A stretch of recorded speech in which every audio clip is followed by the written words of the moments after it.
Basta manalig ka lang sa Panginoon. Sabayan mo ng mga diskarting malupit. Huwag kang panghinaan ng loob. Makakamit mo rin. Kung ano man yung nakamit ng ibang successful na vlogger. Tuloy-tuloy mo lang, pre. Mga ma'am, yun lang may papayo ko. Huwag kang panghinaan ng loob na pag nag-upload ka, kukunti yung views. Tapos pagtingin mo sa iba, marami yung views. Hindi.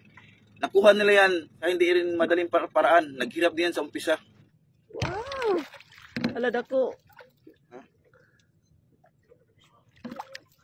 Yay! Ruby snapper yan, guys. Ay! Uy! Uy!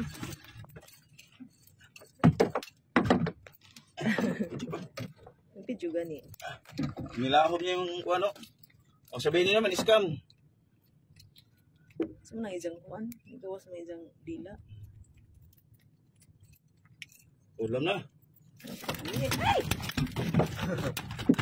So, umalis kami kanina mga 4 sa bahay. Kasama ko yung isang anak ko, tapos yung pangatlong anak, tapos yung asawa ko. Mai-share ko lang, no. Ito yung nung paumpisa pa lang kami sa vlog. Ito yung ginagawa namin, yung asawa ko sumasama sa pangingisda para makapag-upload lang.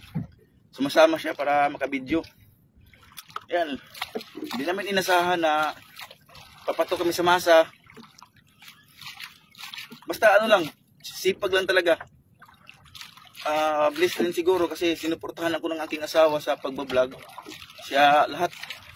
Wali, ang nangyayari kasi sa Waga TV, sa pagiging successful niya is nandun yung asawa ko talaga. Siya lahat, simula nung nag-umpisa pa lang kami sa YouTube kasi kami nag-umpisa eh. Nag-VLS yan, yung sub to sub. Yan. Na nagpupuyat yan sa pagsasub to sub, tapos ako naman umalis ako sa madaling araw mga 2 AM in the morning para mangangkat ng isda dun sa balian. Yun. Tapos pag uwi ko ng bahay,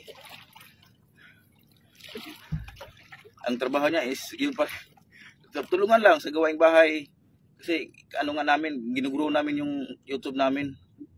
Yun, successful naman, naging okay.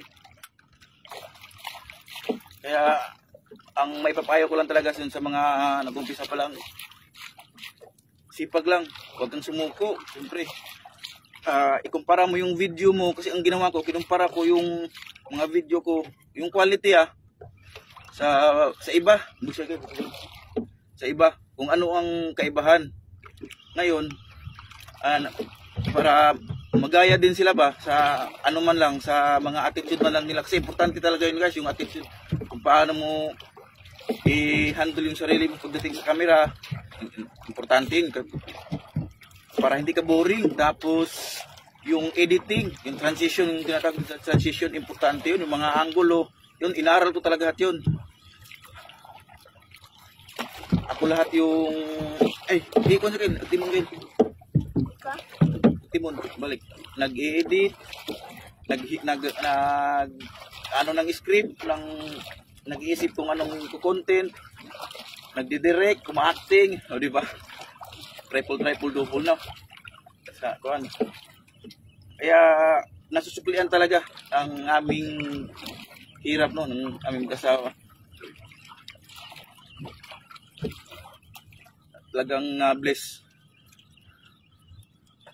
Huwag kayong mapanghinaan kung hindi kayo susuportahan ng iyong pamilya, kasi yun ang karamihang issue eh, yung hindi na susuportahan ng pamilya. Totoo po yun, nangyari po sa akin talaga yan, real talk. Siguro nanonood sila pero pag nag-comment, hindi.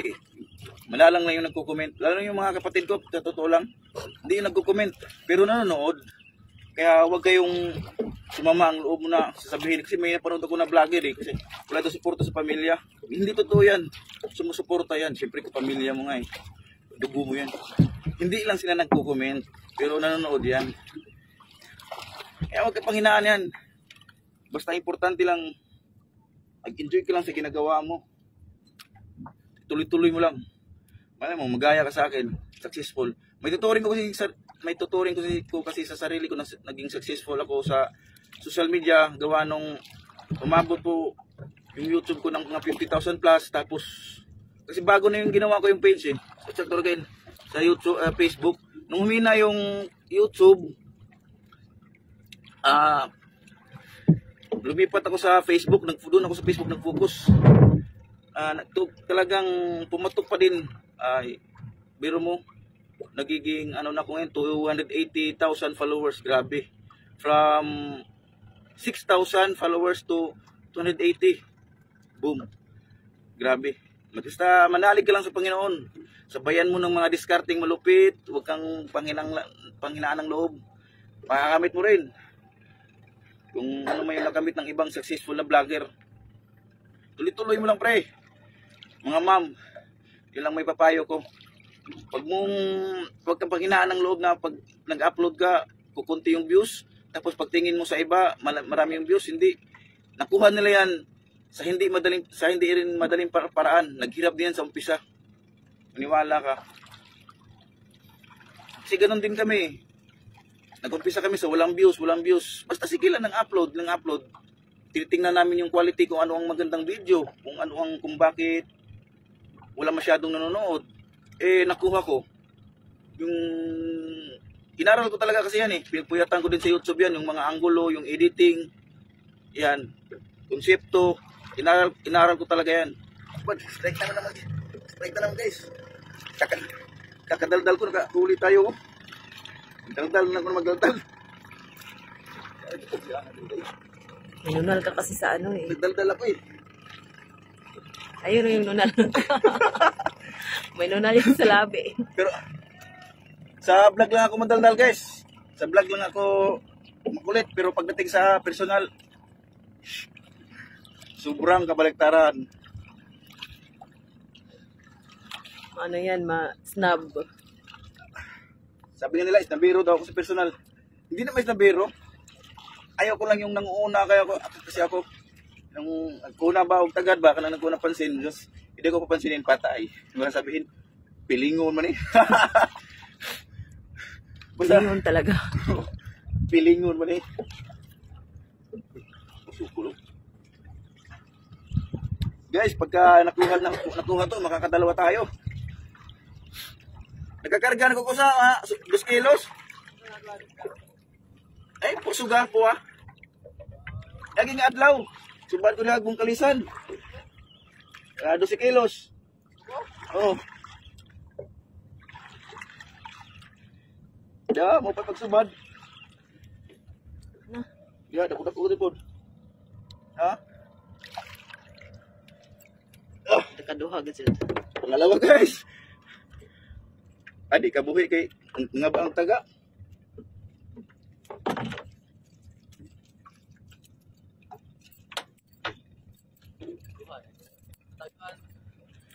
May taga. So yun guys, maraming salamat sa pagsama at sana may kunting natutunan ka dun sa pinagdadaldal ko.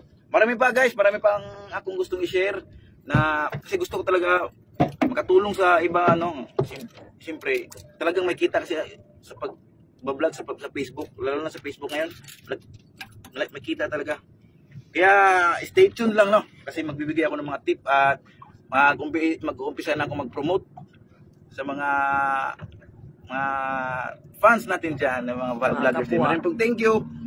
Kapwa content creator. Kapwa content creator daw, sabi ng direct. Guys, harvest. Harvest ang 2 snapper First time ko makahuli ng ganito kakalaki. Ganito malaki na to